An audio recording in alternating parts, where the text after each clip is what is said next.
Nên cháu thua thật kia nó giờ. Cô tao. Bá Long bao giờ? Đội văn nghiệp của sao Bá Long bao giờ? Chúng ta khẩn trương lại.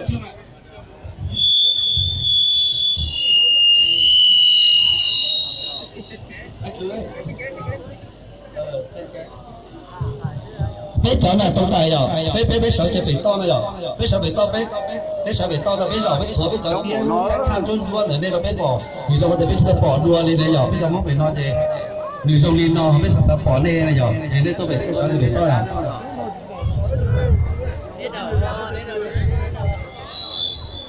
Ít cho tiền đâu nó sát tàu nó thì nên thua tiền vậy đó chứ, thua tiền đâu này rồi. Gì sao mà lại tí rồi cho tiền đâu cho tiền đâu đây giỏi giả lại mà cái thuở này đầu tiên nó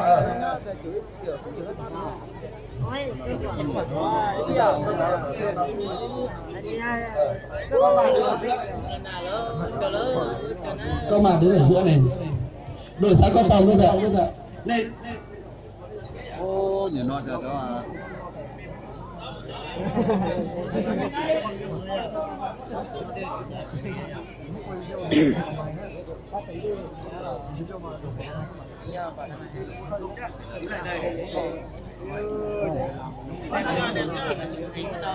nó xài sẵn rồi, xài nó vô mặt chừng đó.